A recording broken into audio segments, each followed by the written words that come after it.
Whenever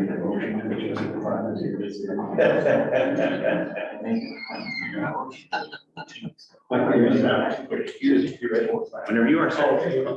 All right, 7 o'clock. I'd like to welcome you to the small meeting. Pledge allegiance to the flag of the United States of America and to the republic for which it stands, one nation, under God, indivisible, with liberty and justice for all.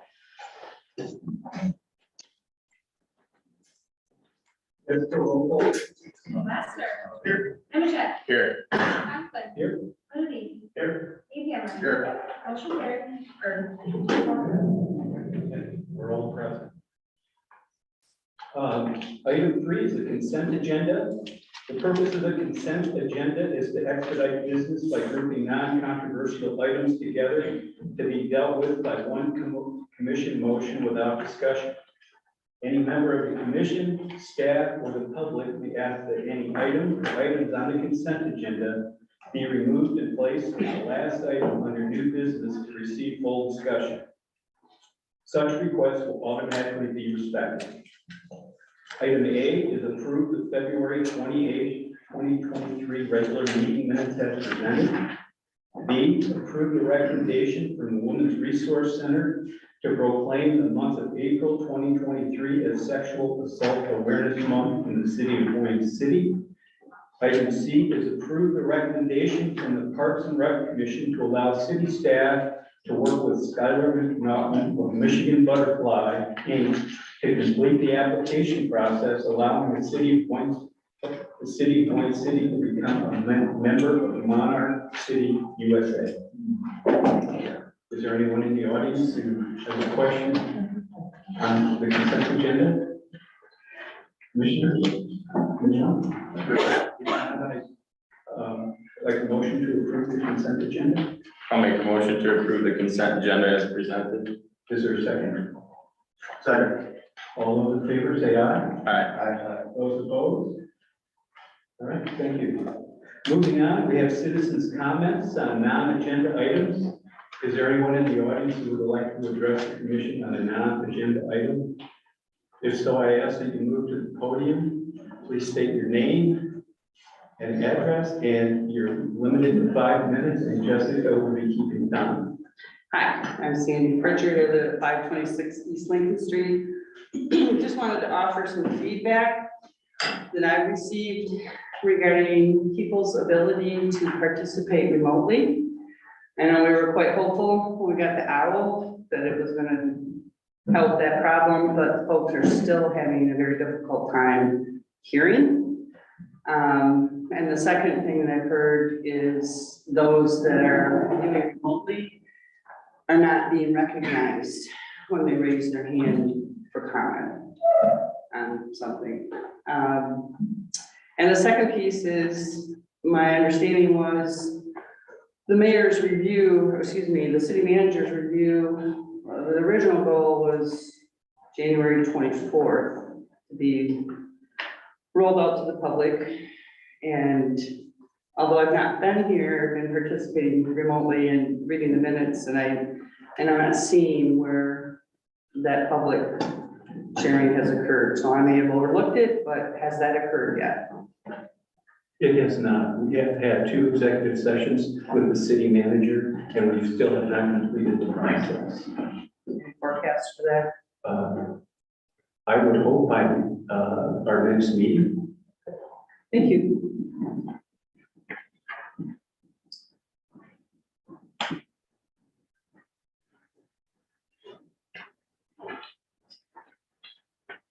I'm Hardy, 437 North Street. I know this commission has said that they'll answer questions for us and get back to us with our questions when we've got answers. And I put some in writing about the marina project because I've heard comments in the public too, and they want to know several items. And one of the first items is, can the altered expansion plan go back to be done in phases? rather than trying to do one huge project. That would allow us to operate it, see what kind of revenue it generates, make sure it's going to pay back the bond that is supposed to be paid by the marina fees, and also take care of maintenance and replacement over a 5, 10, 15-year period. Be nice to have some figures on that. And I know you're looking at your budget for this year. Have you talked to flotation docks about how much it might cost to repair the T-dock if the rails have been damaged? So you have a worst case scenario of what that alone can cost.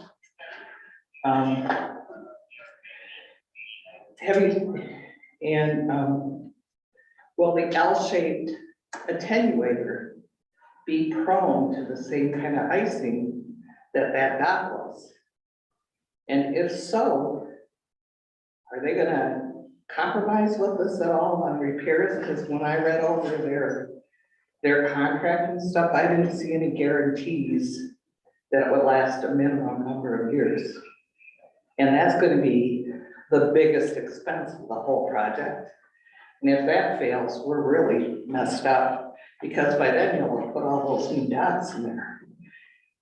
So I would like answers to those questions. And then if you're gonna try to do a fully revised marina expansion with everything, which doubles our marina in size, have you really researched where the missing dollars are coming from? Because the grants and matching grants and marina fees, I do not believe will feasibly take care of all this expense. And I have heard it from the public over and over. They do not want an expansion of the marina that is going to end up in a bond to taxpayers. And I think you have to show them you can responsibly do this and not present them with a bond that they have to pick up. And then the other thing I was wondering, the new executive position, will this person have marina experience? Will they be working kind of a double position, or has that not been determined yet? And I'll just give you the questions in writing, so if you didn't get them all written down, you'll have them. Right. Next meeting would be great if you could do it, or at least start. Hi, Becky.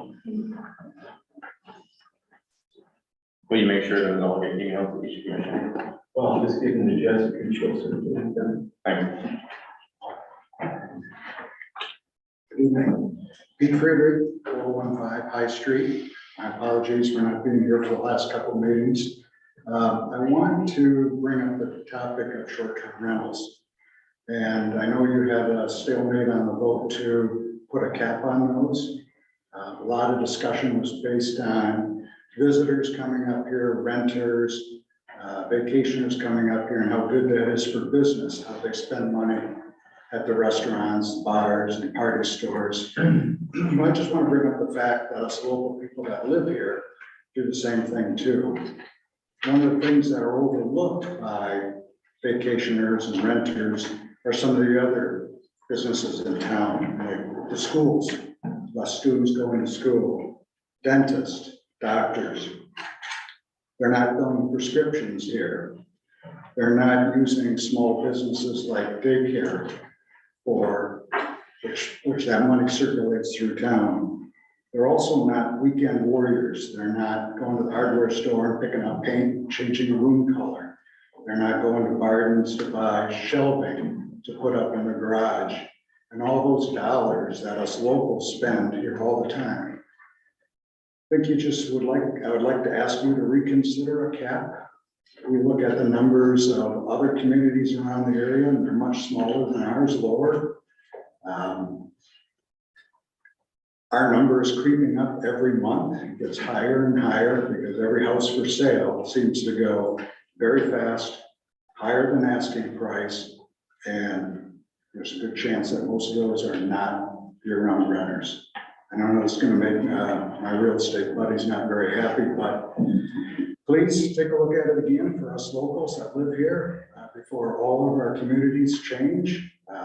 And think about all the other small businesses that survive based on locals.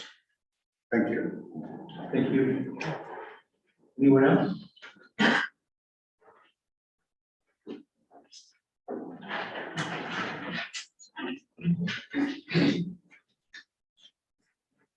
Bob Elger, 35 Forest Way. I believe it was back in January, maybe early February, in and around the talk around the marina was that we needed more information and we we're going to try and get some of that so that we could move forward and have some of the conversations I think that Penny was alluding to in both the size and cost and all of that type of thing. And I'm just wondering, whether or not that information has been achieved or you've received it, and, kind of behind the scenes, there's conversations on, which direction and how you want to go about, using that information to move that project forward.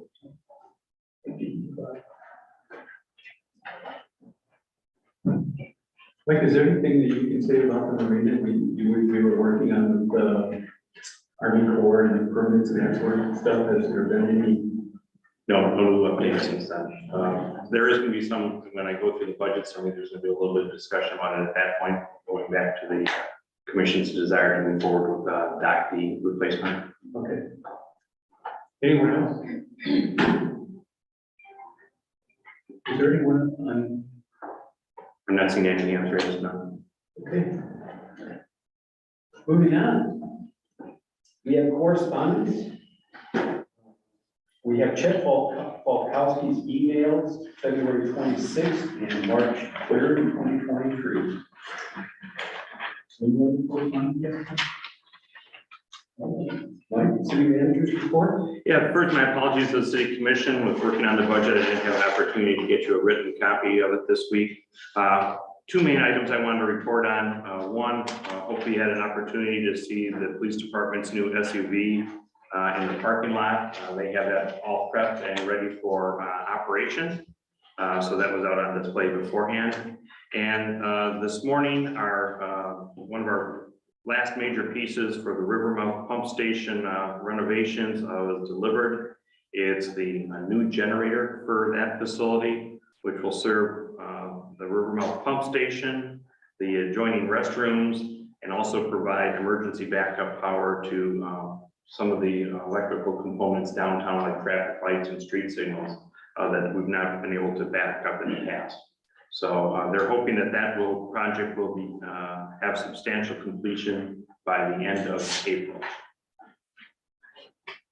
And that's all I have for today to report, and unless the commission has any questions on any topics. Mr. Mayor, I'm sorry, Beck was saying with Chet Paulson's correspondence. I certainly understand his concern. And I guess my question when I was reading that is there some way to do a test or a demonstration of the full cords emergency response system for the people at Deer Meadows and Lismer, maybe alleviate some of their fears and make them confident that the system works? Is that been done, Mike, or? When I received that correspondence through Jessica, I made sure that was forwarded to the housing commissioner, I think HEDFAT, to make sure that she was aware of the concerns that were out there, and she was. She hadn't received the correspondence specifically, but obviously she was aware of those concerns. And she indicated to me that she was meeting with a number of people, emergency responders, her people in the offices there, her staff, and the residents there as well, to make sure that things went better going forward. Okay, good, thank you. Anything else, commissioners? Okay, moving on. We have reports of officers, boards, and standing committees. In the agenda package, there were minutes from the Airport Advisory Board of January 26th, Main Street regular meeting minutes of February 7th, the Historical Commission regular meeting minutes of February 20th, and the Parks and Rec regular meeting minutes of March 2nd. Commissioners, any questions or comments on those? From Mr. Mayor, is just a reminder to talk into the microphone. Thank you. All of us. The people listening online. Thank you. Moving on, number 8, old business, we have none. 9, new business. We're going to have to reorganize the new business because Tim Knudsen from Beck and Raider is not here. He's requesting that, if it's possible, move it a little further down on the agenda. He expects to be available between 8 and 8:30. If the commission does wish to proceed, they do have an associate of his that is online with us at this point. But Tim actually knows the project a lot better, so it'd be more productive if we could reschedule or rearrange the agenda a bit. I'm fine with moving down to item C, working down the agenda until we can have Beckett and Raider here with us. So that would take us to item C, leadership Charlevoix County, trail connection route approval. Consider the recommendation from the Parks and Rec Commission to approve the presented route through Boyne City, connecting the Boyne Valley Trailway with Boyne City Charlevoix Trail. And we have representatives here from the leadership Charlevoix County, so if you'd like to take the lead and introduce yourself. Thank you very much for having us. Thank you for putting us on the agenda and for being willing to consider the recommendation from the Parks and Rec Committee. My name is Ryan Deary. I'm the director of the Charlevoix Public Library. More importantly, for this meeting, I'm a member of this year's class of Leadership Charlevoix County.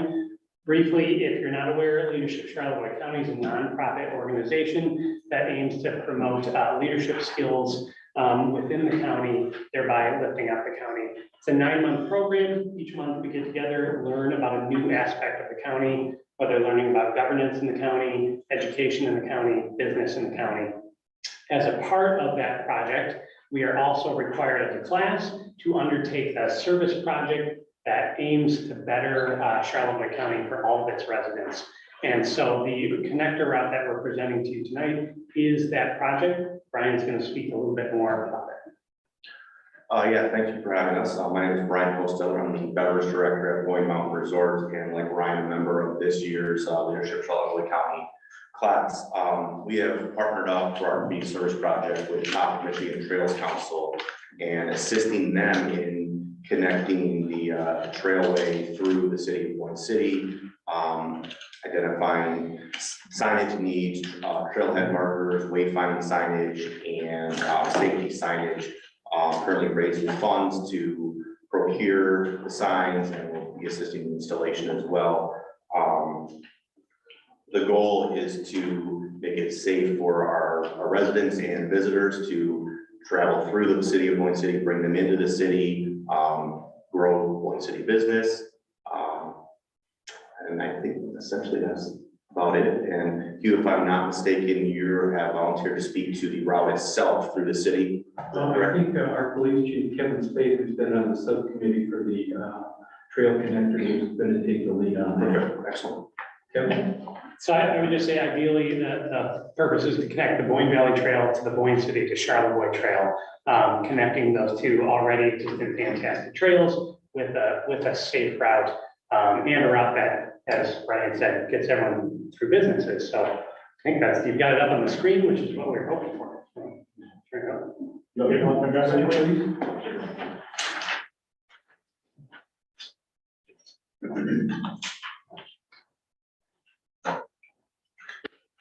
So to connect the two trails, we have to start on the lower right of your screen up by the lagoons where the Boyne Valley Trail ends. We're gonna come down Main Street. We're crossing Boyne Ave at Boyne Ave and Main over to Park Street and then turning right through Park Street. That'll bring us to downtown, right in the middle of downtown, which we figured would be the best area to come through. Lake Street is a little bit wider, but it's also more heavily trafficked. So we think Park Street is safer. And then we'll turn down River Street over to Lake Street. and taking Lake Street all the way out past Family Fair and connecting finally with the trail out by YSP. Coming back the other way, there's gonna be two options there in the yellow. Those are a little bit safer route for families to come down and get off the main travel portion. And I believe the trailhead is going to be at Veterans Park where they have access to this building, the pavilion and the Rivermount bathrooms. So we have 3 different sets of bathrooms and much more parking than when we were looking at putting it at Old City Park. That is the safest route we have with the roadways. It also brings all bicycle traffic right through the middle of downtown, past several other businesses on the way out. I think we can do that, or they can accomplish this with minimal disruption to anything, just with some paper marking and signs up. That's a very good plan, and they've got a lot of work on it. Any questions on the route?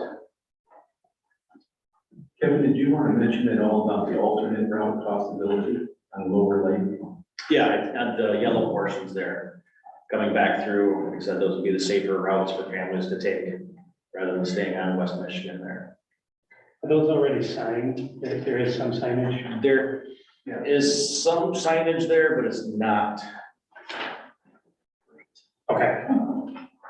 They could probably use a touch up here and there.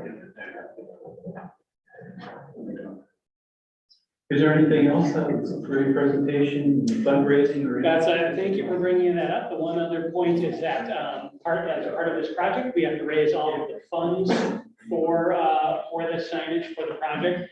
So we are looking for, folks who want to participate in this project. Top of Michigan Trails Council, as Brian said, is our partner on this project. They are our fiduciary agent. So if you were to search Top of Michigan Trails Council, there's a big button on there where you could donate to this project to help make it happen.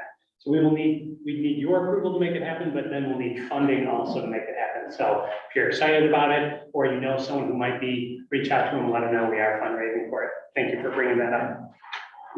Okay, thank you. Maybe you could just stay there. Is there anyone in the audience with a question or comment? Kenny? There are a couple of biking adventures that kind of stay, there's some people that stay at Rotary Park at the high school that come from all over the state. And it might be really good if you could get information ready for when those events come. I'm sure the city has a calendar or the Chamber of Commerce, because they're people that love biking. Means a lot to when they love coming up here, and the safer you can make their travel, the more they're gonna love it, especially those that bring family. Yeah, absolutely. We pending approval process and fundraising events, we have press releases in the works to get out there, just share the information about all of the fundraising events, and essentially, especially once we get everything live and in place, we'll have press releases out there to get it out on all the news outlets and everything available to us. Yeah. Anyone else? Andy? My name's Andy Schmidtdale, 915 Robinson Street, Boyne City. I just would encourage us to consider adding bike racks, because I don't know how many are available in front of the library, maybe 2. We've got the Fork in front of Pat O'Brien's, which is maybe 4. And then we got 4 at the Apple at the old Chamber building, but that does it for downtown. We just don't have enough place for people to park their bikes. Now, if they're in the park by the pavilion and down by the river, it's not a big deal. But if they're in a business district, then we need to have more bike space. Thank you, Andy. Anyone else? Okay, we can go to commissioners' questions. George, you want to start? Yeah, I'm just curious, does anybody have any idea as far as what the cost of bike racks is? That's a great idea, I like that. No, that is, so, but as part of our project, we've been predominantly looking at the signage. We have not looked into bike racks yet. So I unfortunately don't have that information, but it's a great suggestion. Anything else, George? Huh? No, we talked about this issue before is the corner of where Lower Lake and Upper Lake connect, the big curve there, and it's just not enough real estate to get through there safely, and I'm sure you've found the same issue, and we've been talking about that for a long time. Anything helps, and I appreciate the leadership, taking this project on, and like I said, it was appreciated by us, it's appreciated because anything we can do to safely get our biking families from point A to point B through our town, downtown. We know the one, the Boyne Valley Trailway going out to Boyne Mountain is hugely successful. Just, we need to get number counts on that, but that is a steady flow of bikers, more bikes than cars going up East Main Street. And it's just anything we can do to help our biking community is a great adventure. So, not adventure, adventure. Thank you. Okay, thank you. What's the projected timeline, start date, finish date? Our hope is to be doing this, putting in the signage, this spring to early summer at the latest. But that's pending having the funding to do it, is the key thing. What's the total cost of the funding that you're attempting to achieve? We have a target goal of 15,000, but we do have some flexibility with Top Michigan Trails Council. This was a project that they were going to pursue down the line anyway. Our partnership is allowing them to get it started sooner than they were going to be able to. So any funding that we raise is just helping them in the long run. So there is some flexibility on the fundraising side of it, but ideally our target is 15,000. And the signage, is that something that you guys are already working with a vendor on? Is that something that's like a local vendor that you're looking into? We are working with the wood shop right here in town. They've been super helpful. They've got us quotes already. They're going to be donating the labor piece of the signage building. So we're just paying for materials essentially. So it's a very grateful for their assistance in this project.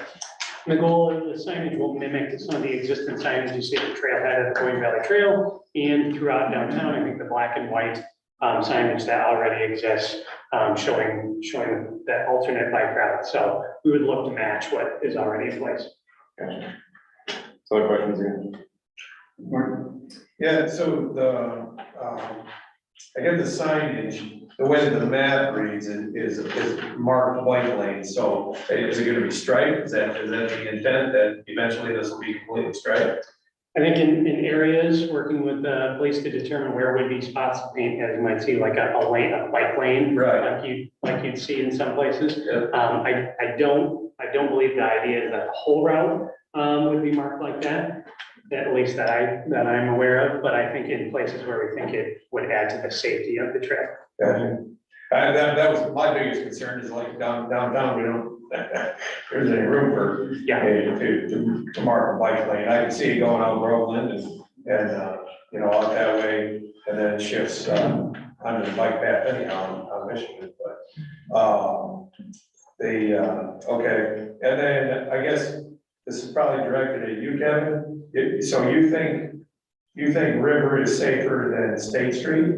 Because State, you got the four-way stop, and then you're coming down to another stop where River Street, we got the cluster that we put in over here 10 years ago, and which we've already had multiple accidents around our beautiful boulevard. Within 24 hours of them opening it, okay, our first one. We haven't had an accident on the boulevard in quite a long time. Okay. I Early think that on. would be, it's just like coming down, instead of coming down Lake Street. Well, State Street has the stop signs there, but it's also higher traffic. If you come down River Street, it's not as high traffic of an area, and it's easier for bikes to go, and we don't mix as much with vehicles. Gotcha. I guess at that point in time on River Street, in order to get going, well, I guess I'm just concerned that there's a lot of big, bigger traffic right in that stretch between my office and and going over to State Street, then kind of ends at State Street, way, so, all right. So yeah, I was just concerned about having the bike lane, not concerned about it, it's fine, but just find out how you plan on doing that. Because again, on Main Street, it's not an option on Main Street either, other than going on the east side of Main, but not in the downtown part. But other than that, love the idea, love the fact that finally getting connected all together, and instead of everybody just taking their own lane. So. Okay, well, I will fully support the recommendation, unanimous Parks and Rec, we had unanimous consent to move forward with this, so I would entertain a motion to. I'll make a motion that the city commission approve the presented route through Boyne City, connecting the Boyne Valley Trail with Boyne City Charlotte Trail. Okay, is there a second? Second that. George, second. Any further discussion? Jessica, roll call, please. Lassiter. Aye. Nemecheck. Aye. Conklin. Aye. Moody. Aye. Needhammer. Aye. Motion carried. Okay. Thank you very much. Thank you very much. Mike? I just wanted to inform the mayor and the commission that Mr. Knudsen has joined us, so you have an option to either go back to the regular agenda or continue on in your alternate route. I think we could move to item D. Becky is here, isn't she? And we could complete that and then move to back to the regular. So item D is Boyne City Little League advertisement sponsorship banners request. Consider the recommendation from the Parks and Rec Commission to approve the Boyne City Little League request to hang advertising sponsorship banners at the T-ball and minor league ball fields for the duration of their season from May through June. Becky, would you like to present this? Yes, we are just looking for ways to improve our way to show our sponsors that we appreciate everything they do for us as they help us with the teams. The banners would be up, as it mentions there, through our playing season, which is May through June. The fields that we're talking about, the T-ball and minor league fields, if you're not familiar with those, they're the two small fields at the corner of Jefferson and State Street. And so we are just looking to make sure, last year we were told it was okay to go ahead and do it, and we just want to make sure that we're still good to go with it this year. Okay. Thank you. Any comment or questions from the audience? Okay, moving to the commissioners. Tom, you want to start? So there's signage now, right, Becky? No, we have none down there. Okay. Can I ask Andy? You have, well, no, there's different fields. We approved what was done at the major Little League field. This is for the minors. Behind Power Electric, right there on the corner of Jefferson. T-ball. Yes, T-ball, right. So this is a new application of what we approved last year. Okay. Okay.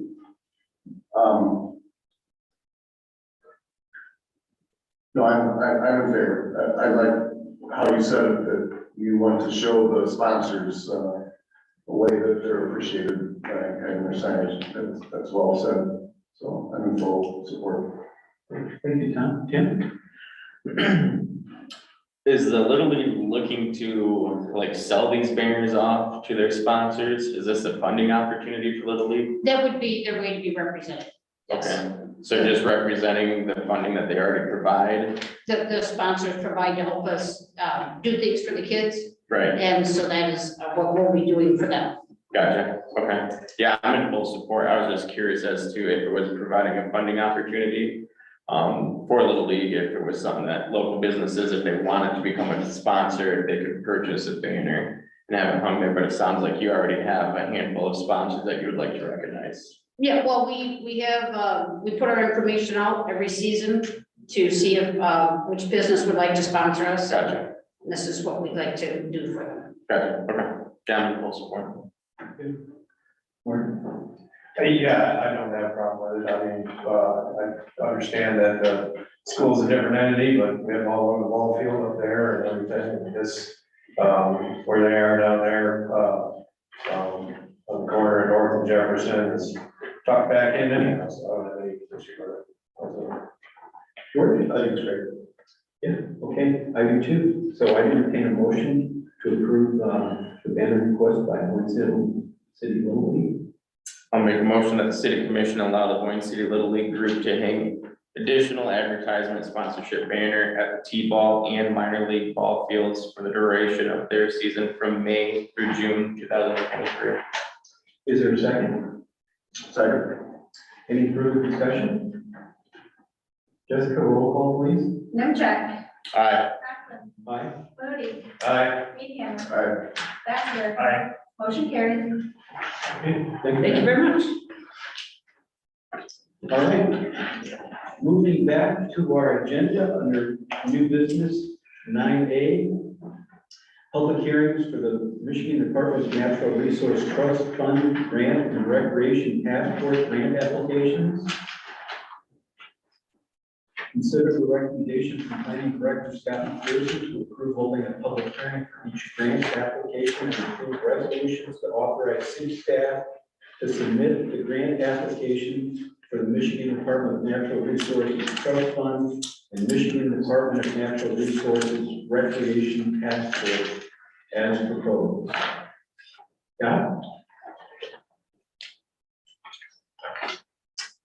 Thank you, Mayor. City staff in collaboration with Beckett Raider and Boyne Area Skate Park 501c3 has developed Michigan Department of Natural Resources Trust Fund and Recreation Passport grant applications for the development of the Boyne City Open Space and the development of the city skate park. Representatives from Beckett Raider and I believe from the skate park 501c3 will be here to give the specific details on applications. The Parks and Recreation Board reviewed these proposals at the March 2nd meeting and unanimously recommended the city move forward with submitting these grant applications. The grant submission deadline is April 1st of 2023. And in accordance with the grant submission requirements, public hearings were scheduled and advertised for each grant application to receive public comment on each of the proposed projects. It is a requirement to hold a public hearing prior to submitting each of the grant applications. So it's recommended that the city commission hold a public hearing for each grant application and approve a resolution to authorize city staff to submit the grant application to the Department of Natural Resources Trust Fund and passport. Any details online, we can answer specific questions, if you have anything about the process. Should we do that before we open the public hearing? May want to get some detail that the public could maybe comment on that. Okay. Tim, can you hear us? Tim? Is he muted? No. Sure looks like he is. Yeah, there's no red mic by him, he's not muted. Yeah, that would give me the option to mute if I hit that blue one. Tim, can you hear us? Okay, speak up again. You were starting to come through. Can you hear me now? Yes. Okay, good. How would you like to proceed? I can share my screen or we can share the contents that I sent over earlier. Well, the public doesn't have the information, do they? No. So we should share the screen. It looks like I. Now, Okay. there you go. Okay, got it. Thank you.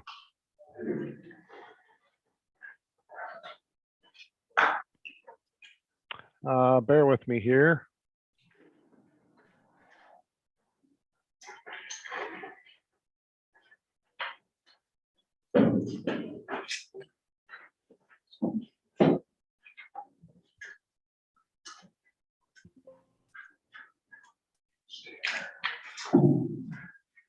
Okay.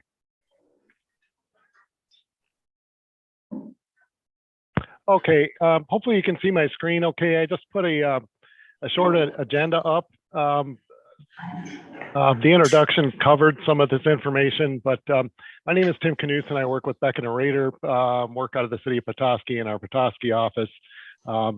Thank you for having us, and apologies for the late arrival. So we're here tonight to talk about the open space recreation grant opportunities. So last spring, as you recall, the city applied for MDNR recreation grant funding for the open space for the following phases. So we had two grant options, or two options available. One was a trust fund. For the trust fund, we applied for phase 2, which would be the pervious parking, the underground stormwater detention system, and rain garden. And then we paired that with phase 4B in that trust fund application. Phase 4B was the park interior landscaping. And then we had a separate MDNR recreation passport grant application for which we applied for the site furnishings. So these include the benches, tables, bike racks, the pathway lights, and related pavement. And when I say related pavement, I'm talking about the semicircles along the trail that would hold those tables and benches and make them universally accessible. As you also know, the applications were not approved. What we're hearing from the state was that there is an extremely high number of applications last year compared to the year prior, and conversely, a reduced number of awards. We're not sure why that happened, but if we look at the awards and the cost given away last year compared to the year before, it's pretty obvious that this was the case. So Boyne City Parks Commission asked about reapplying for the same phases of improvements for this spring's DNR grant cycle.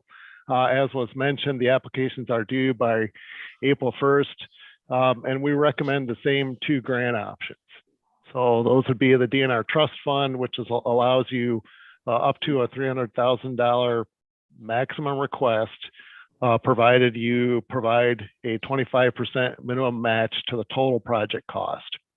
The other option is the same second option that we had before, the DNR Recreation Passport Grant, which gives you about half the amount, 150,000 max, and you're also required to make a 25% minimum match of the total amount. So I owe you folks an apology. I sent out a previous copy of this agenda that presented two options for submitting the above grant opportunities to complete the same phases that we applied for last year. And the reason I'm apologizing is we took, instead of just assuming we wanted to make the resubmission, we wanted to cut or package these three grants under, I guess, the two grant opportunities in a number of ways so that we could see if we could get the city's match down as low as we could. The previous copy that I sent out had a mathematical error. It turns out that we're not at an advantage by changing the arrangement of grants applying to these three phases of the project. So it truly would be a resubmission of last year's grant applications with costs updated to match the costs we would anticipate in 2024, 25, when the funds would be available and the project could be built. So for the trust fund grant, phase 2, again, we would be pairing the phase 2 parking lot, rain garden, associated sidewalks, lighting, and phase 4B, which is park interior landscaping. Phase 2 totals to about $354,300. Phase 4B totals to $91,700. Our total amount is $446,000. We would make the maximum grant request of $300,000 and then provide a match of $146,000 for a 32% match. The minute you go over a 25% match, you start to gain additional points. Now, we looked at a couple scenarios where we tried to get both of the city's matches down to 25%, but in either case, we were exceeding the grant request amount. So we're kind of locked into to the costs and the matches that we're showing now. For the Recreation Passport Grant, we would apply for phase 4A, which would be the site furnishings. Would be the site furnishings. Park interior landscaping was in trust fund grant. So the recreation passport grant would be just like last year. The site furnishings alone, that total comes to $159,400. The city's match has to be at least 25%. So in this case, that match would be $39,900. Grant request would be $119,550 for a total project cost of $159,400. We take those two city matches for the trust fund grant and the recreation passport grant and add them together, and that $185,900 would be the city's total expenditure should both of these grants be awarded to complete these three phases. So just to revisit what those phases are, I've just put up a plan of the open space on the screen. Let me know if you cannot see that. But phase 2 is what we're looking at right now. So this would be the parking lot as outlined here. This sidewalk on the, I guess that'd be the north side, we'll have to do some sidewalk reworking to blend the phase that's currently being considered, which is this trail and the trail along Lake Street to meet that sidewalk. Also included in this phase is pervious pavement in the parking zones, not in the center lane. We want that to be solid, so that's going to be typical asphalt pavement. But this pervious pavement will drain into a drainage profile that will retain that stormwater, let it clean out some of the impurities, drain into this rain garden where more water treatment will occur before it's released at a controlled rate into the lake. Now, I want to make sure that everybody understands that this is not proposed as a body of standing water. This rain garden should empty completely within 24 to 48 hours of a storm event. The last thing we want to do is create a mosquito haven in the park. And so that we want to make sure everybody understands that that's not the intent of that rain garden. So we're looking at, we're looking at phase 4A here, which would be the other portion of the trust fund grant. So these are our park interior landscaping. So we have a hedge along the south property line to buffer the views into the Honeywell site.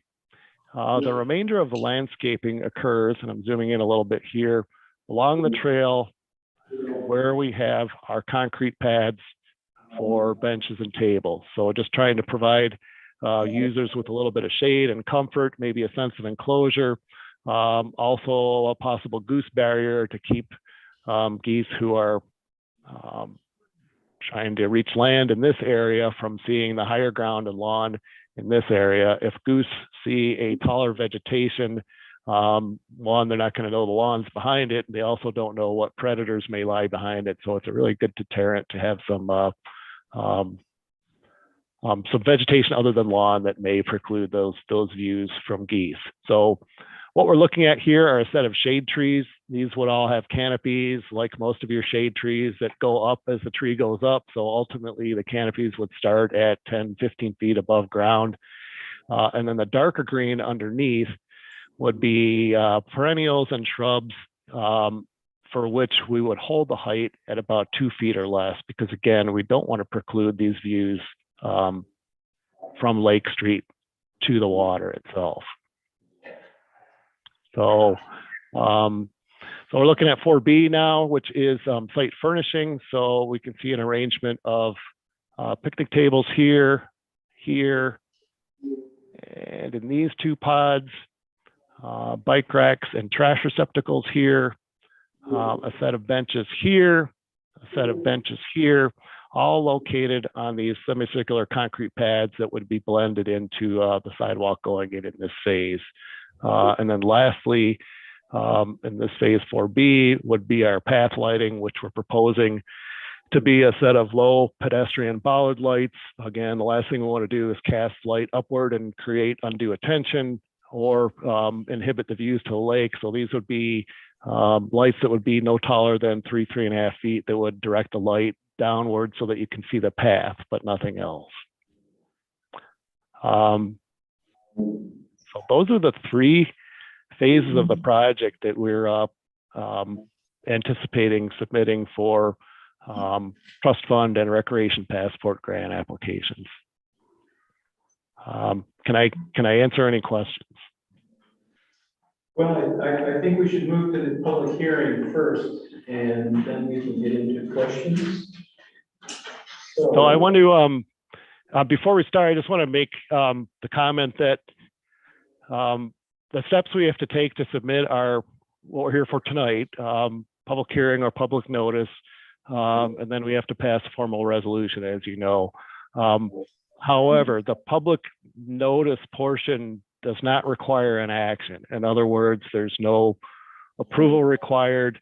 We're just, we're presenting the plans to the public for the opportunity to inform them and also to provide input. So would we pass a resolution at our next meeting?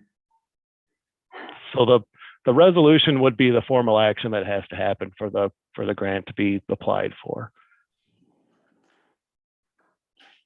So the answer is no. We try and do that today if the commission's comfortable with that, so we have time to put it all together. Okay, well, with that, I'd like to open the public hearing on Department of Natural Resources grant application for open space phases 2 and 4B. It is 7:51.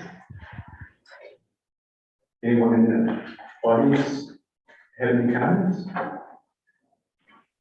I know that you said you're gonna start using this Penny Hardy, sorry, 7 North Street, yeah.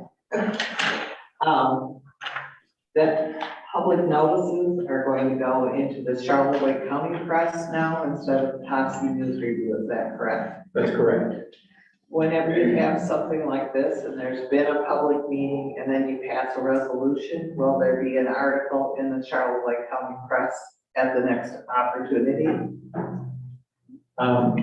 They don't cover our meetings.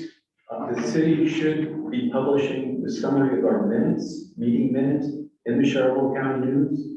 And that's where that information would be. Okay. We could request or, let the city staff and let the newspaper know that this has happened. And we have the opportunity to follow up on it. It But might the be city, kind of nice to do that picture in the paper, because people have been wondering what's gonna happen with that, why hasn't it started, what's it gonna look like.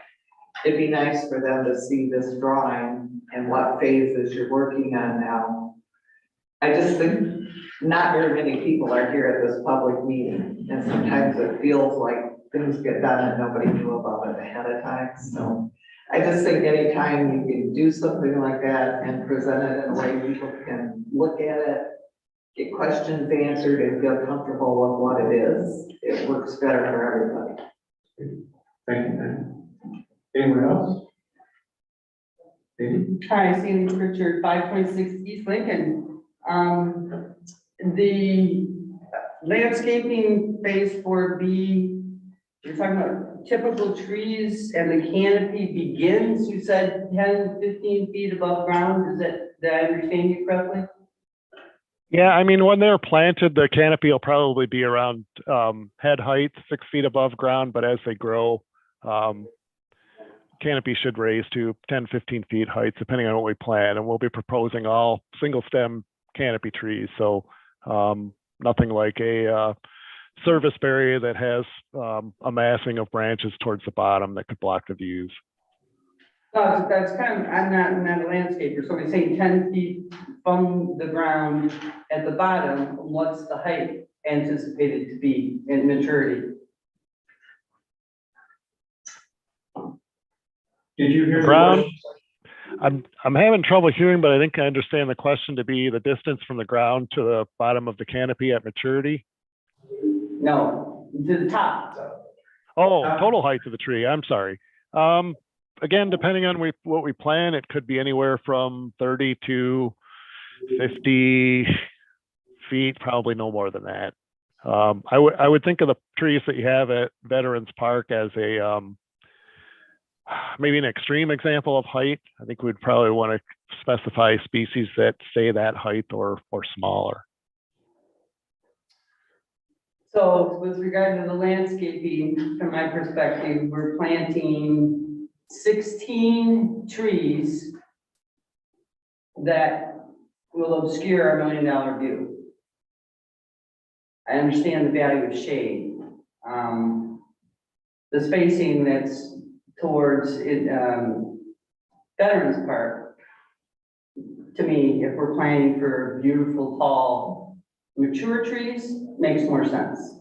The density there, that's, to me, it will, I'm a big one of just seeing the lake.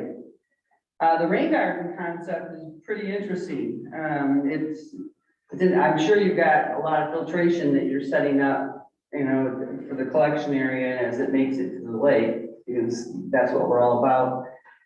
My question is regard to the parking lot. Will that be for regular vehicles only? Or will anything else be allowed in there? Because my concern is oil leakage from anything, or gasoline spill, or sort that sort of thing. So is it exclusively regular vehicles? Tim, did you hear that question? So the intent of the parking lot was just to host park users in passenger cars, no boat trailers or anything like that. I think early on we had a connection shown when we were conceptualizing between the proposed parking lot and the boat launch parking lot, and that was discouraged for that very reason. We want to preclude boat traffic from using this parking lot, just use it for park users. At some point, it would be interesting to know what the filtration system is going to be for the runoff, just for geeky minds. You made a comment about going over 25% on the match got us points that might improve our chance of getting the grants. Savvy move. You probably have reasons of your own to not do that on the furnishings. The $1 million question comes back to the city commissioners. Right, I know we're going into a budget phase, but what currently exists that could fund that match of 186,000. Could, yes. Where would that match come from? If you had to pump down the money today, do we have anything in the piggy bank towards that? We do, but Mike, could you address that question? Yeah, it comes from the general fund, either as a regular allocation in the year that we'd have to come up with the money, or it would come from the city's general fund balance. These are the two most likely scenarios. Thank you. Anyone else? Okay, then I would close the public hearing at 7:58 on the open space phases 2 and 4B. And I'd like to open at 7:58 the public hearing on open space phase 4A. Any comment? Okay. Skate park development would be the next public hearing, Scott, or would we, should we? I don't know if anyone is here from the Yes, skate Greg. park. Yeah, shave my beard.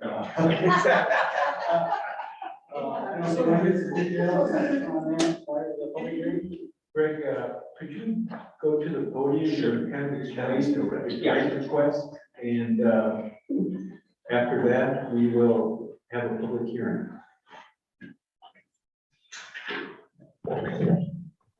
All right, I'm Greg Vadney, 717 First Street, Boyne City. I'm the Vice President of the Skate Park Users Group and a member of the Parks and Rec Board. And prior to the meeting today, I provided some notes on our request. The commissioners do have those. Okay, super. And we had a recent board meeting leading up to this, Parks and Rec meeting that we had. So the skate park user group gave me some input, took to the Parks and Rec board. We made a request at our meeting last Thursday, that would be included in the, Natural Resources Trust Fund grant this round. I can keep going unless you guys want to give me, okay. Just for a little bit, just a little bit of history, last time I was here was to ask permission to include us in the Spark grant, which we did submit. I felt very good about that application. Of all of the Spark grants that were submitted, in the entire state, only 5% of them were funded at all. So I don't feel like our project in particular was looked down upon or there was lacking anything. I got a lot of help from everybody at every level of the city. A lot of community members provided letters. I feel like we put in a good, strong application. It's just the state getting their feet under them when it comes to that Spark grant process.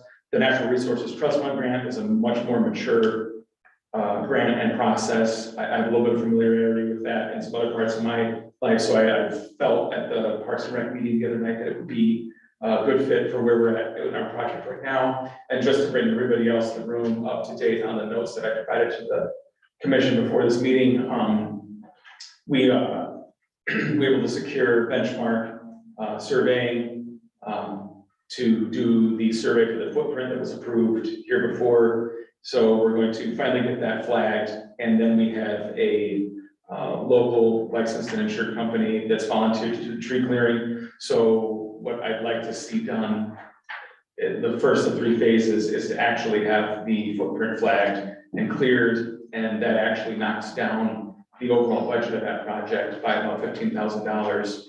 That I'm happy to say, it's very rare that you get to save money, but a lot of these types of projects are dependent on community support, not just getting handed money, but also local volunteers with the equipment and all that sort of things. So we got some of that. Feel really good about that first phase.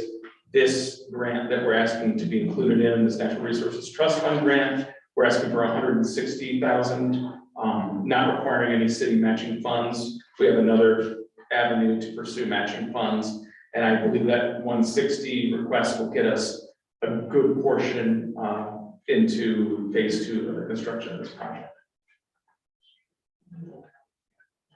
Okay.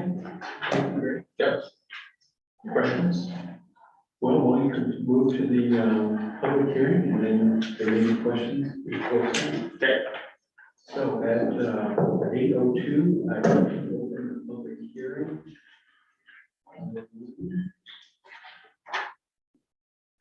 The state park development grant request.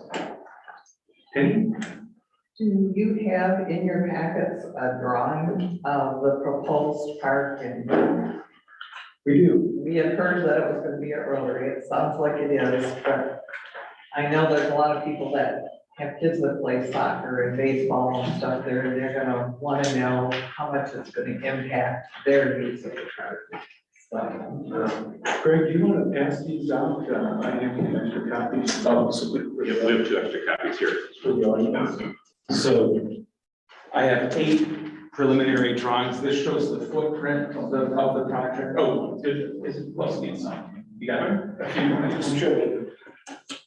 So this, just to give you an idea, this is, if you want to just hand out a variety of these.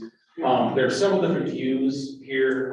Again, we went through this process over the last year, getting approval for the location, finding the space. We're looking at about a 5,000 square foot footprint.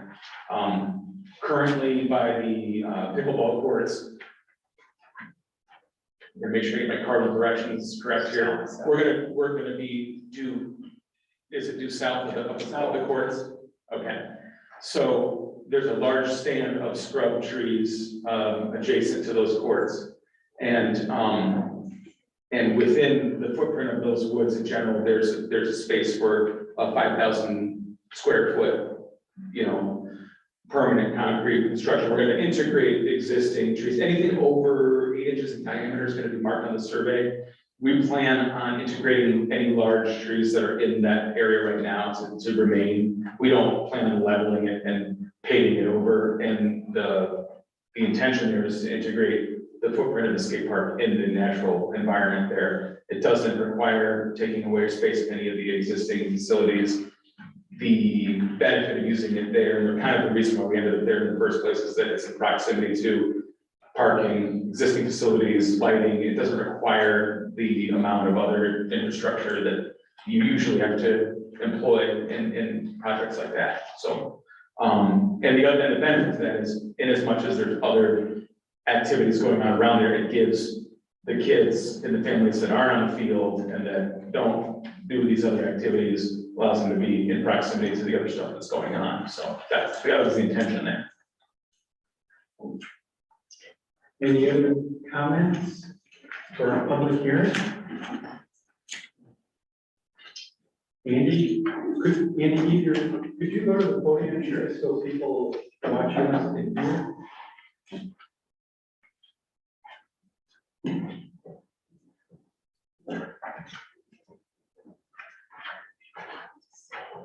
Andy Schmidtdale, 915 Robinson Street, Boyne City. I'm on the Parks and Rec board. We spent about 3 months looking at different options as far as where would be the best location for this facility. We looked at Avalanche, we looked at downtown here along the waterfront, we looked at up by the high school. And so this seemed to be a good spot because it would take advantage of ground that was not being used. It's wooded and it's junk. And so we could clear it out, and it would be between the baseball field and the soccer fields, with parking right along the west side of that facility. So we talked with the police department. They said the more visibility is better, so we can see what's going on. And so this seemed to satisfy all of those knockout points.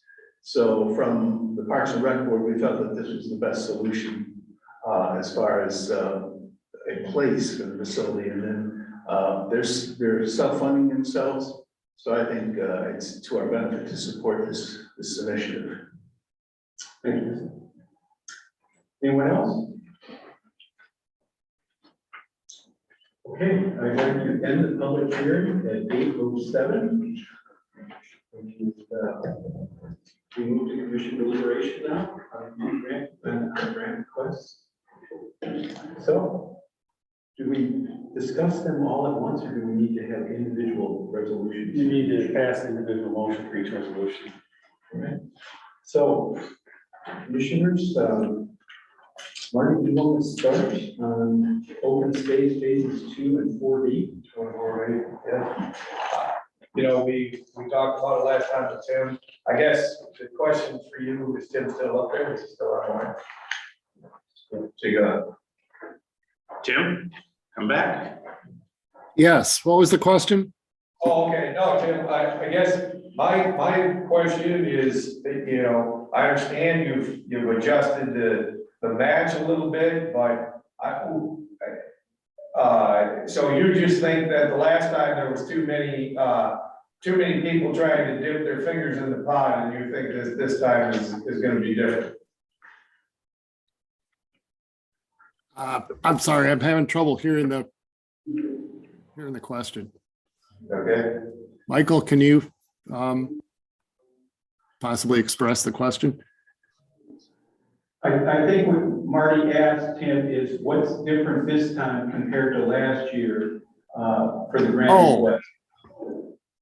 Well, the big difference is the is the costs to construct.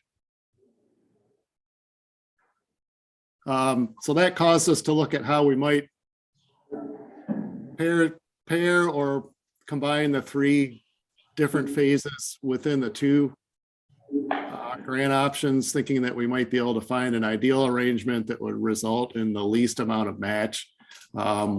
But this is where we ended up with the resubmission. It's just the costs are higher because we're a year later into the calendar, and construction costs have gone up that much. Got it. We'll try it this way. So I guess what is, I'll understand that why, it was already asked by one of the audience members, it would be for the smaller grant, which I know we're not talking about, we're talking about two different things, but I guess why wouldn't we try to put our best foot forward on that one as well? And if you raise that one by 7%, you're talking less than $10,000 and making a better option to possibly get plucked out of the mix. I guess would be my question on that. Back to, we talked the last time with you here physically, the parking area. I know there's not much we can do with that, you know, that was part of the agreement. But I guess we're gonna have to, is there anything in any of these, things that are gonna have some signage that we can, you know, make sure that this parking lot is used for park attendees and not the voters, because I'm pretty sure that was our fear the last time, that this is gonna get, taken up with voters.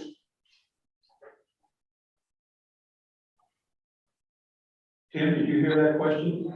No, I apologize. I'm unable to hear anybody but Michael clearly.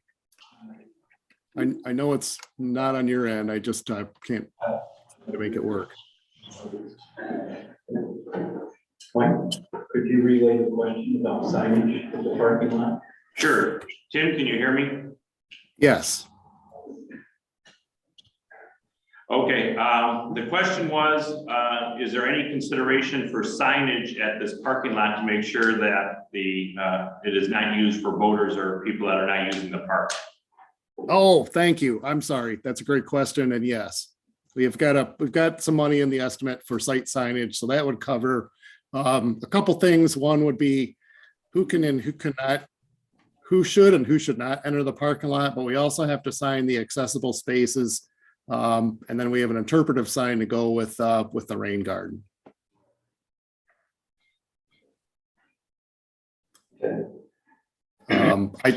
I should mention also that I'm not sure if the Parks Commission recalls, but we did talk about the possibility of gating the site or adding some additional controls, but per the terms of the grant, you can't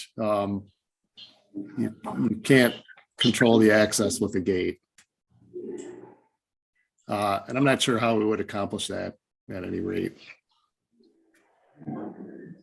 And one last question, well, there's no sense in yelling at him, like, one last question.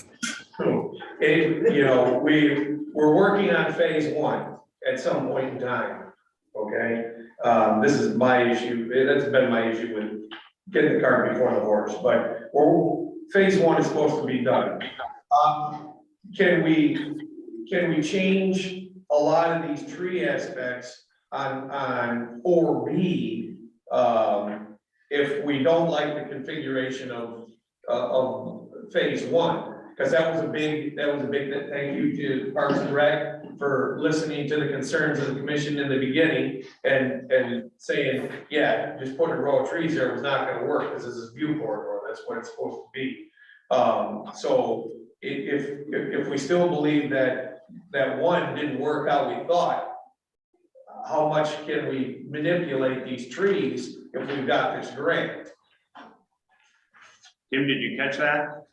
I think I did. And the question was, once phase one goes in, should we get this grant? Do we have the opportunity to manipulate, decrease, or rearrange the trees that go in this phase? And the answer would be absolutely yes.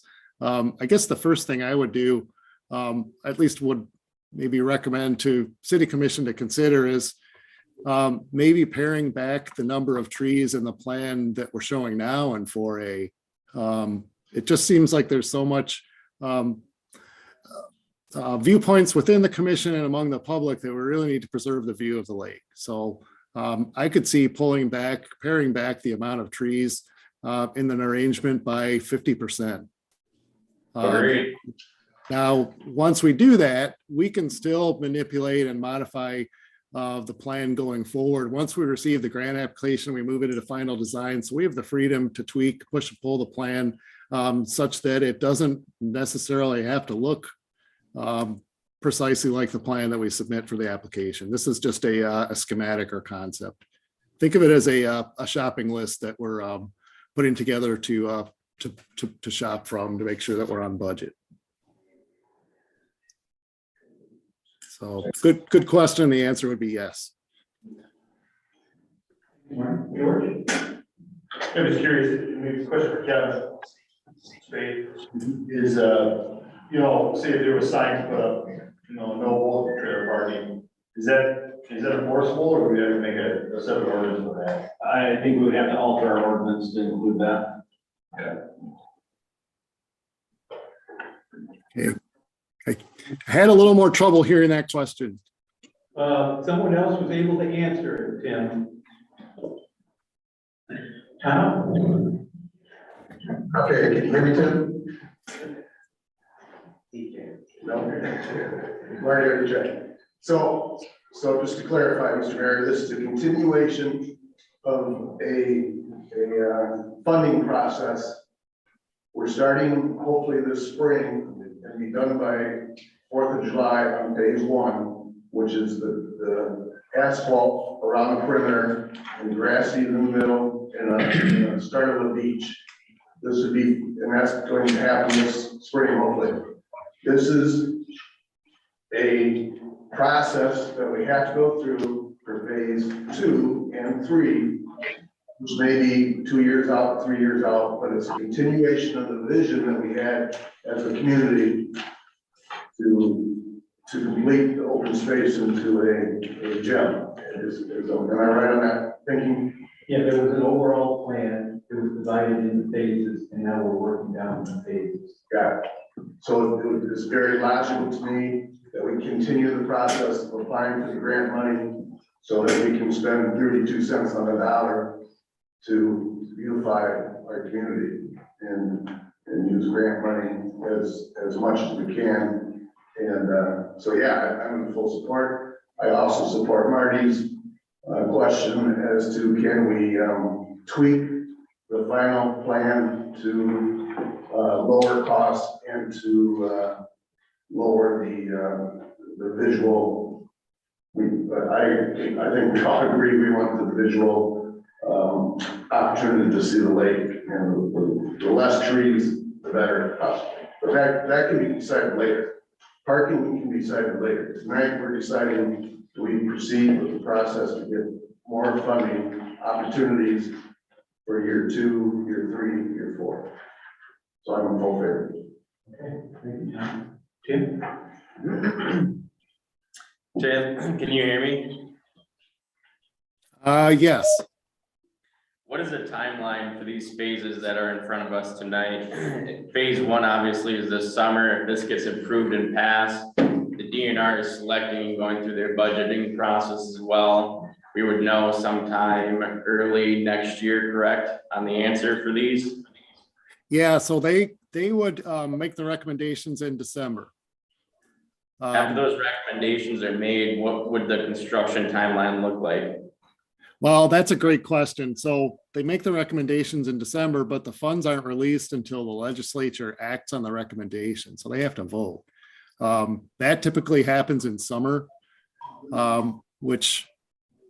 after which point we dive into final design engineering with an intent to get it out for bid the following January, February, March. So that would be January 2025, correct? Yes. Yeah. So in between there,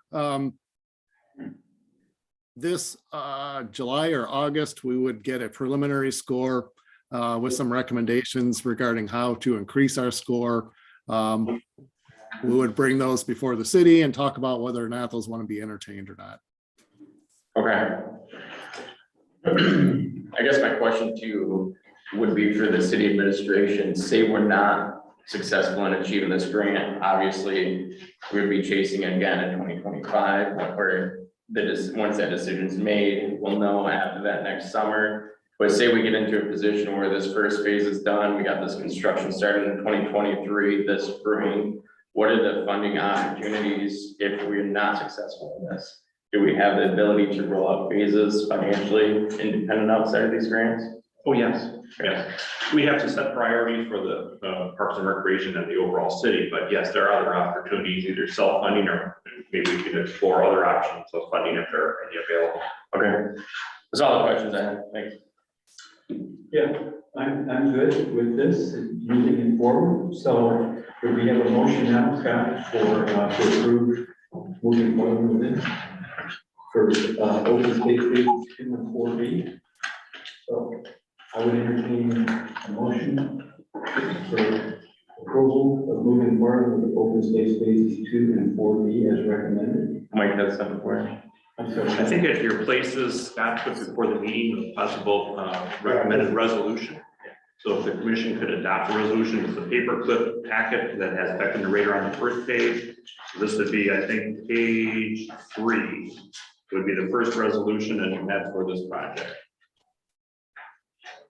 So it would be a motion to approve the MDR Trust Fund Grant Program Resolution of Authorization That is correct for this project. for this project, which would include all the phases. No, you need 2 separate resolutions. It could be open space phase 2. And phase B improvements in this first resolution. Is there a motion? I'll make that motion. Tim has a motion. Is there a second? Second. Is there any further discussion? Jessica, roll call, please. Looking at Bryson. George. Conklin. Aye. Moody. Aye. Buchanan. Aye. Lester. Aye. Township. Aye. Motion carried. Thank you. Now I would move to the Michigan Department of Natural Resource Recreation Task Force Program Resolution of Authorization for Phase 4A site furnishings and associated pavement path lighting at the Ocean States. I'll make that motion. Is there a second? Second. Second by Tom. Any further discussion? Roll call, Jessica. Moody. Aye. Buchanan. Aye. Lester. Aye. Township. Aye. Conklin. Aye. Motion carried. Back on information for the state parks and our technical report. I did draft a resolution for the state park. Yeah, I was gonna say that's the only resolution. Next one. Thank you.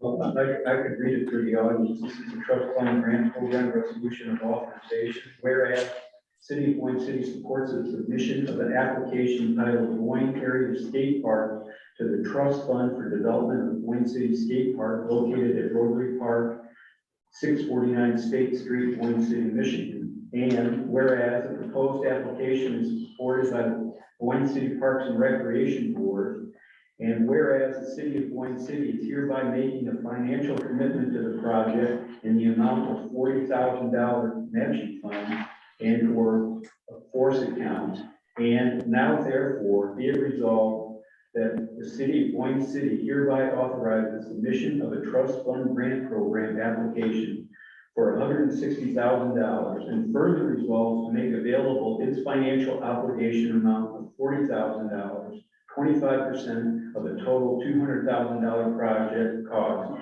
during the 2023-2024 fiscal year. Just for clarification, the match is coming from the skate park project. Not We have to secure to the state that it will be provided, but it will be coming from the skate park. okay. All right, commissioners, any questions on the resolution? Just to be clear, the $40,000 coming from the skate park. Right. Yeah. Right. Thanks. Well, I would entertain a motion. I'll make a motion that the city supports a resolution of authorization and submission of an application titled Boyne Area Skate Park to the Trust Fund for Development of Boyne City Skate Park located at Rotary Park. Okay, thank you. Is there a second? Second. Any further discussion? Jessica, roll call, please. Buchanan. Aye. Lester. Aye. Township. Aye. Conklin. Aye. Moody. Aye. Motion carried. Thank you. Thank you, Tim. Thank you, Greg. Greg's still here. Thank you. Thank you, guys. Mayor, before Tim leaves, Yeah. Commissioner Needhammer asked about the schedule, and it's kind of come up with Commissioner Nemecheck's comments as well, too. And I don't know if you want to have Tim give us a brief update on that, because he's in the process of securing permits, which is the first step on that. So Tim, could you give us an update on this, your anticipated timeline for moving forward with this project? Yeah, so we're still in permit review with DEQ. We should be coming out of that pretty soon. And then the plans have to go to the grantor for permission to bid. So we're still anticipating a spring bid at this point, hoping for beginning or early March. That's okay. Thank you. Anything else for Tim? Is it there? What's that? Is it there? Yes, it is. My concern is with the timing on this, and this was discussed at a recent Park and Recreation Commission meeting, that we missed the prime bidding season as we're waiting for the state to get the permits back to us. And we may have to, depending on how things fall, it may not be a spring construction. We may need to be looking at a fall construction to make sure we're not messing with the summer activities. So we'll keep you posted, but I just don't want to have that feeling out there that it's 100% spring construction. Okay. Well, thank you, Tim. Moving on, we have item 9E, water, wastewater, and Department of Public Works Supervisor hiring. Mike? Can you get to the right memo here, or the right?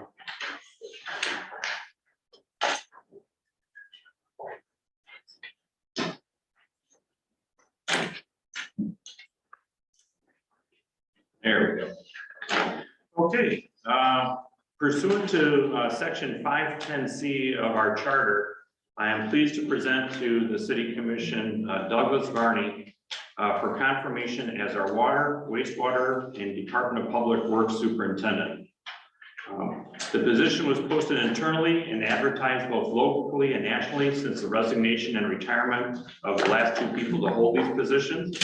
Mr. Varney and other candidates were interviewed by Police Chief Kevin Spade, Water Wastewater Interim Operator in Charge John Holland, and myself. Mr. Varney provides unique qualifications and experience, which brought him quickly to the top of our list. Recently, Mr. Varney had the opportunity to meet with the staffs of both our Department of Public Works and our Water Wastewater departments, and I received no negative feedback from those encounters. Background checks were done regarding Mr. Varney, including reference and non-reference discussions with people he has worked with and knows. His most recent employers and people he knew spoke very highly of Mr. Varney and felt that he would be a good hire for the city of Boyne City. Commissioners have been provided separately a copy of his cover letter and resume, as well as the opportunity to interact with him directly. Mr. Varney's career has had a career of over 25 years of progressively increasing responsibility and management experience, starting with his service in the Navy, from which he was honorably discharged, and leading to his current position in the city of South Lyon, a community of over 11,000 people, where he holds a comparable position leading the same departments that are being proposed here. Again, the water, wastewater, and Department of Public Works. Finding an individual with the breadth of skills, licenses, and experiences that Mr. Varney has is a rare combination and is an excellent fit for filling the positions that we currently have opening here. Over 2 decades ago, Boyne City had one person who oversaw these departments. That person did not have the state water and wastewater licenses that Mr. Varney does and does to be able to run that division. I think that would be much more beneficial and advantageous to the previous arrangement we had in the past. I look to Mr. Varney's skills and experiences to build upon the good foundations departments he will run already have, while helping him to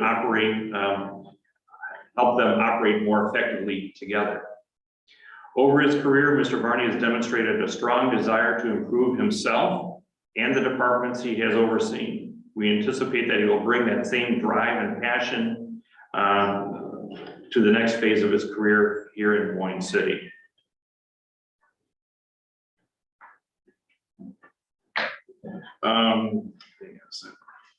If approved by the city commission tonight, Mr. Barney would start with us by Monday, May 1st. We're still talking through that schedule. Due to a conflicting multi-day training session, Mr. Barney had previously scheduled, he was not able to be with us in person tonight. Such classes are necessary to maintain and advance his required state licenses. And he is available on the screen and to meet with us electronically. Also available on the screen with us electronically is John Holland, the commission who's worked with before, and who's trying to put himself out of a job by getting Mr. Barney hired. So, and obviously Chief Spade, who is also on the interview panel, is here as well in person. It's my recommendation that the city commission confirm the appointment of Doug Barney as the water, wastewater, and Department of Public Works Superintendent for the city of Boyne City as outlined above. I did think I missed a section here I want to hit. That with regards to his compensation, Mr. Barney will receive a salary of $115,000 per year in addition to standard city benefits. The proposed compensation package is within our budgeted amounts, and he will serve as an at-will employee. Unless the commission has any questions for me at this point, I'd be glad to try and address them, or we could bring Mr. Barney on, or whatever the pleasure of the commission is. Yeah. So with that starting date, May 1st, are we still credentially compliant with John? Is John going to be on board with us until that starting date? Yes, we may end up having to pay them at an hourly rate, as John and his organization indicated earlier. So we would have to, again, we would align for an orderly transition as if this is approved by the commission. Okay. Do you know when that hourly rate starts, or what? Wasn't it a full year? No, it was, I'm trying to remember, John Holland, I believe it was like 90 days, and we're getting pretty close. Yeah, it was 90 days, but sometimes it goes a little bit over. I'll talk to my boss. I don't think we'll probably, I don't know if we'll go into that hourly charge or not, being that you've hired somebody. Don't know if it's worth the paperwork on our end. No, it definitely isn't.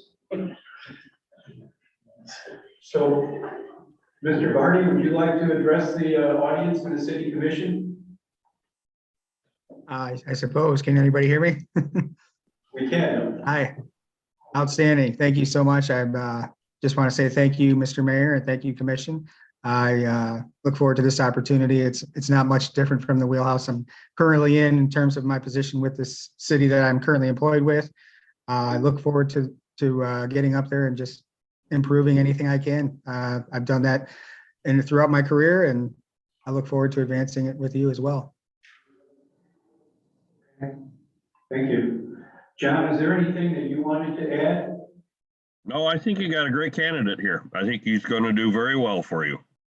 And to find somebody with his credentials, that's pretty tough in these days right now. So, and I'm looking forward to turning it over. I've got 6 systems under my wing right now. Having one less would make it a whole lot easier on me. Okay, we really appreciate your honesty. So, is there anyone in the audience who has a question or comment on the proposed hiring of Mr. Barney? Penny, we've been asked if you would move to the podium just so people who are watching online can hear what's going on.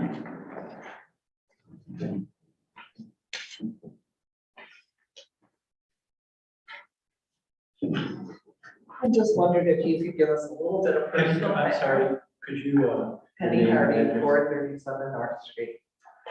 I just wondered if you could give us a little bit of personal background And how much time you've spent in Boyne City so far, if any, and what kind of recreational opportunities you're looking forward to using when you get here.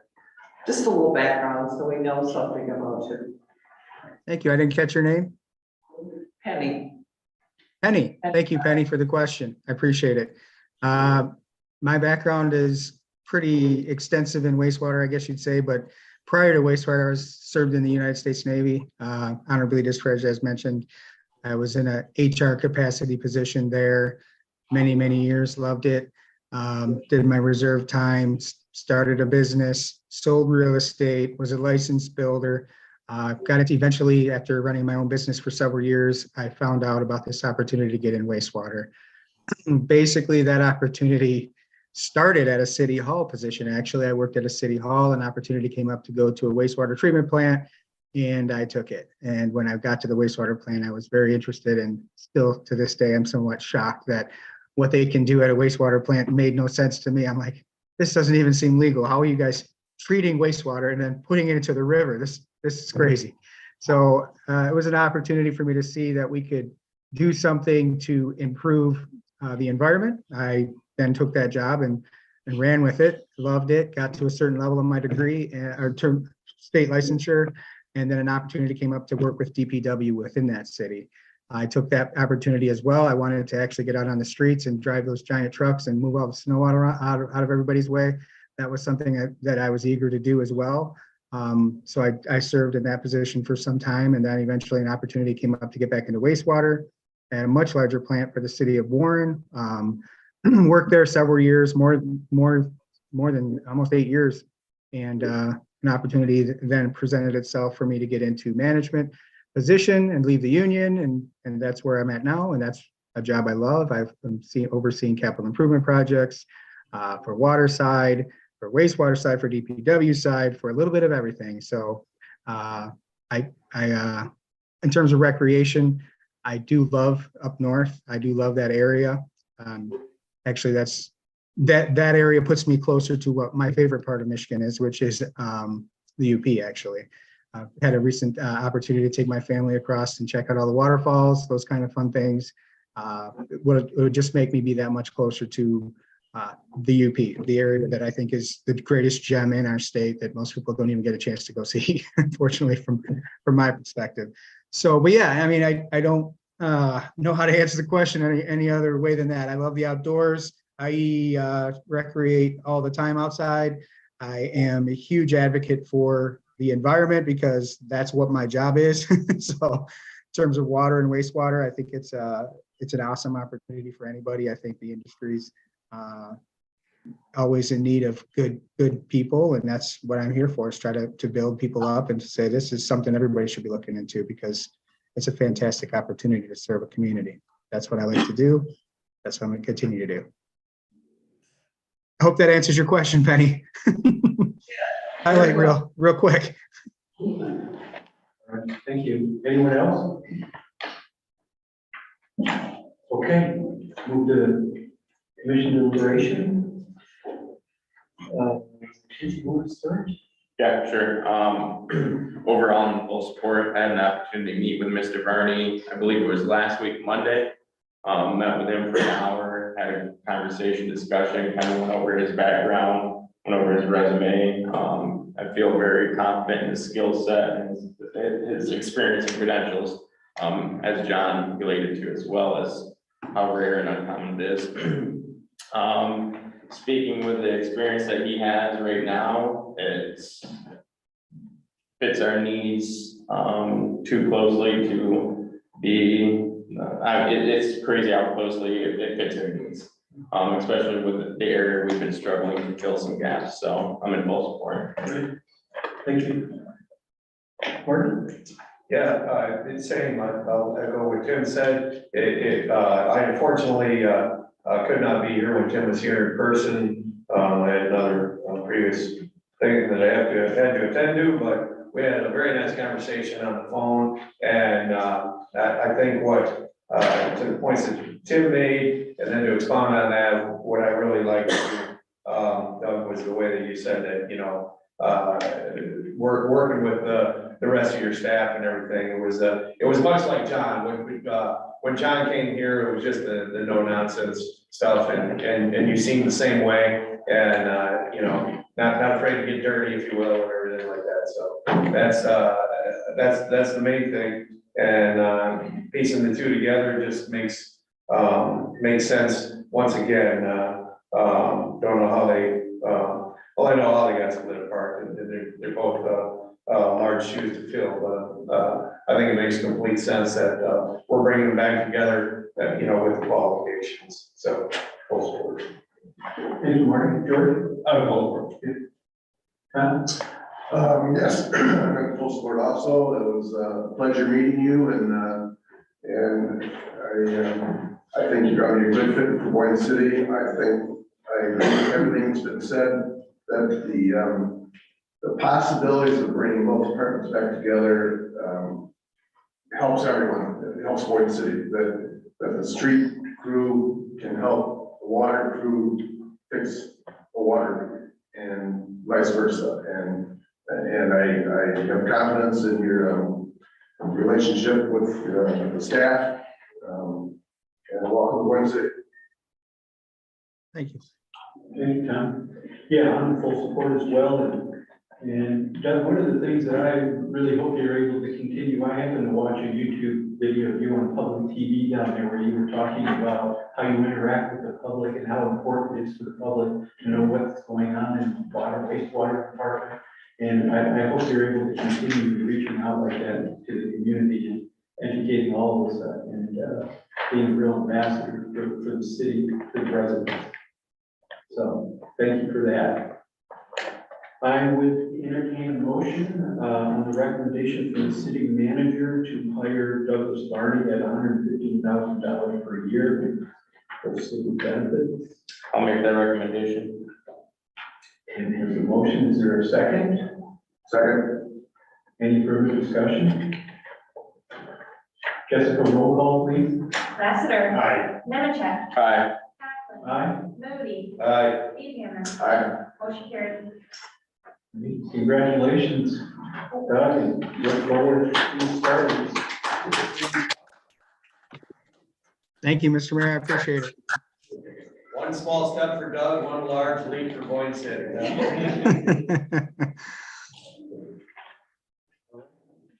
Moving on, we have the 2024 fiscal year budget presentation.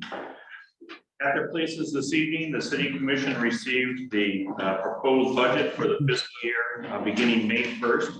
Our fiscal year goes from May 1st to April 30th. Basically what we have is approximately just under $15 million package for the city commission's consideration. In this budget, there are the millage rates stay the same for both the general fund operating at 15.51 and the debt service for this facility at 1.7. So no increases in the millage rates at that time. Where the budget as prepared maintains existing staffing and service levels going forward.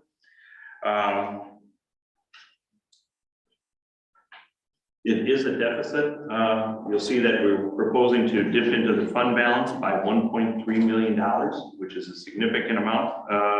It's up from this current year, we're about $713,000, which was what was proposed when the budget was presented, and will actually come in a positive situation versus the negative. And that could very well be in this case as well too. I think this ties in this discussion really well. The commission, and hopefully the public is aware from our recent audit presentation that the city is in very good financial consideration. We'll have discussions with regards to how to use our ARPA funds, about $390,000. I have some ideas to discuss that with the city commission. We have until 2026 to spend those funds. Those funds are not budgeted in here. I want to get into the discussion with the commission and see we're on the same page before we go into a lot of depth with regards to that. The biggest project that's in here is basically the funding of DDOT with the resources we have here. This budget as presented provides that out of the Marina Fund, where there's also funding for the staffing position of the harbor master that we talked about as well too. This budget as presented takes a worst case scenario anticipating that we would get no grant dollars from any source on that fund to do DDOT. Obviously, we want to make sure that as much as possible, we're able to use those 2 grants that we do have currently under our belt. But this takes the worst case scenario, so we can hopefully have a way to move forward with DDOT, no matter what the outcome with regards to those grants are. You'll see in here a list of several pieces of major equipment and some vehicles that we're looking to replace. You'll also notice in here that something is disappearing, and we are on April 1st, we're paying off a 2003 $1.8 million drinking water system bond payment. So that'll be disappearing off of here. You will see that we are looking for rate increases for both the water and sewer systems, proposed 3%, because even with that reduction of that, we're still operating, drawing funds off of those accounts. Copies of this budget are available. Each of the commissioners has one. There's one in the lobby downstairs for the public to review. There'll be one by tomorrow at the library here in town for the public to review there. And we'll have it online, hopefully by the end of this week, so the public can review it as well too. I'd like to thank Jessica and her team, all the staff that really put in some crazy hours the last few days to put this all together. And Jessica is using our technology better to help us streamline the process. This is the 20th year that I presented the budget to the city. I actually still have, and we have in our records, the first year budget that we did and that I did for the community in 2004. That budget had an overall dollar value of about a little over about $9.3 million. As I mentioned here, we're about $15 million, but at the same village levels. And that just shows how the values of Boyne City have gone up during that time frame as well. But these two budget books, even though they're 20 years apart, are very similar. I'm thinking with Jessica's efforts that next year we're going to see even more improved paper version of the budget for the commission to look at. So I'm looking forward to that, and just wanted to acknowledge her comments on that as well too. So today is basically the commission gets the budget, you take it back, look at it, start peppering myself or Jessica with any questions you may have or additional information that you may need. And then we'll be having our work sessions with the budget and public hearings with it before its adoption next month.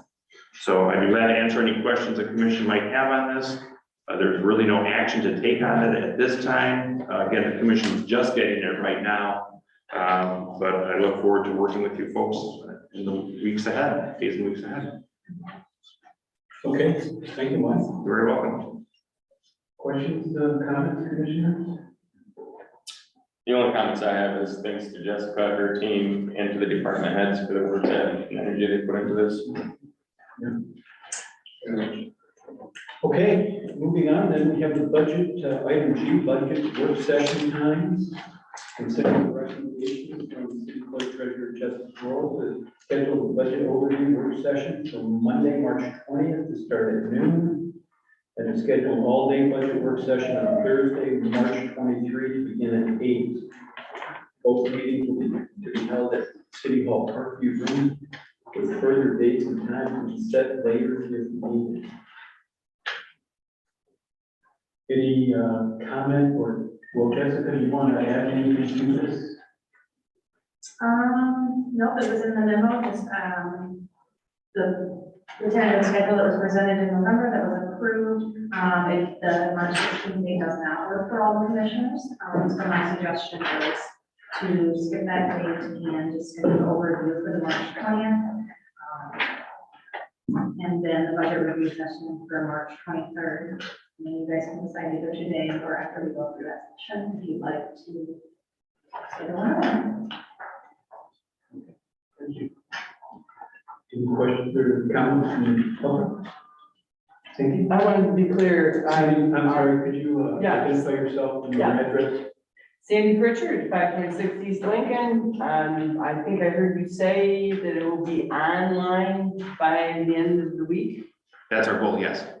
Because if you're doing your first review on Monday, isn't that next Monday? Yes. It might be online right now.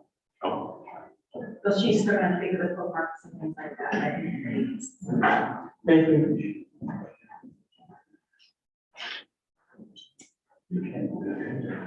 Okay, anyone else? All right, commissioners, where do you want to start? Oh, I'm good with it. Yeah, thanks, Jessica. Report's been a lot. My only conflict is potentially Thursday. We may be flying out of Grand Rapids, Chicago, Colorado, Thursday night. So I may have to pull out of here by. On the 23rd. On the 23rd, right?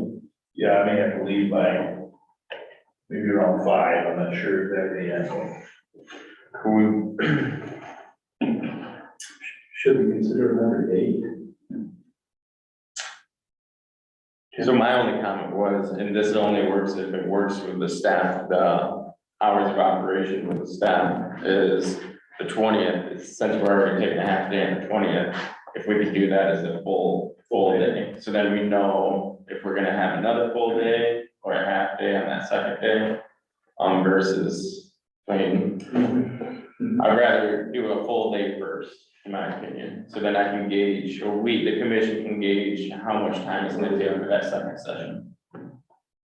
Does that work with the city staff? Yes, I think we can make that work. I don't problem with that. The planning commission at 5:30, but I could, excuse myself from planning commission. Right, Scott? Well, we've talked about that. Because the planning commission really doesn't have any agenda items that they need to consider, so that planning commission could be canceled if necessary. So I can do budget or planning, either or. But, and then on the 23rd, I just have to get my cast off first thing in the morning, I can be there an hour late. Well, if it works out for the 20th and it's all day session, we might be able to adjust it Thursday at different times, or we might not need it at all. But we still start early, so George can get out of town. Yeah. If we need it, Right, right? it's gonna be a needed day. Okay. So all day 20th? That's what we're leaning towards right now, I think. 8 o'clock start. So we'll start down today. That's good for you. Yeah. Okay, and then the, next date would be March 23rd at 8 if we need it. Or you want to just say at 9 if we need it to accommodate? Oh, yeah, I'm sorry, yeah, right. You can finalize that time on the 20th. Okay. Yeah. Yeah, that's fine, okay, thanks, Larry. All, on the 20th, 8 AM? Yes. Yeah. Okay. Thanks for the flexibility, guys. Yeah. I can give you a motion on it. Do we need a motion for this? Yes, we're adjusting times, yes. Okay. So I entertain a motion on changing the date to a full day budget. I'll make a motion that for the city commission to schedule a budget overview work session on Monday, March 20th, 2023 to start at 8 AM. And to run as an all-day budget work session, and then to reserve Thursday, March 23rd, 2023 as a potential work session starting at 9 AM. Both meetings to be held at City Hall, Park View Room, with further dates and times to be set at a later date if needed. Okay, thank you. Is there a second? Second. George is a second. Any other discussion? Jessica, roll call please. Minchuk. Aye. Aye. Moody. Aye. Buchanan. Lassiter. Aye. Motion carries. Okay. We can get rid of the order. Meeting. I have a couple items. One, I did hear from the Michigan Municipal League about our community exchange day, and we've been partnered with Sioux State Green. I have just had an initial email with the mayor of Sioux State Green. The MNL did put me in touch with someone who organized the community exchange day for Holland last year, and I got that this late today. So I'll be sending this information to Mike so he can get it out to everybody who has some ideas. But the first thing that we decide is a date. The recommendation was sometime maybe in May. May is a good time apparently to have this community exchange. It is what we're in the notes, but we need to pick a date will be the first thing. So I was thinking I was going to call the Sioux State Green again tomorrow and just have a conversation with him, and then communicate to Mike so he can get things out to the whole commission, how we might move forward with that. Is the process that their commissioners spend a day with us? It's open for us to decide how we want to do it. I mean, that's what's recommended. That would Go go there for a day, they would come here for a day, they have a plan, they have a agenda, tours of the communities and that sort of thing. May will be hard for me. What's that? Jim? May will be hard for me. Depending on the day, but I got a lot of commitments in May. Well, maybe if you could, if there's a window there at all, right, you could share that and you could work around it. Okay, and then the other item I wanted to share is that, I want you all to know in the community, that I'm not going to be running for re-election. I've enjoyed my time here with the city commission, but I do not plan on seeking another term, so I just think it's important to get that out, so, candidates can step forward, so. Anything else, commissioners?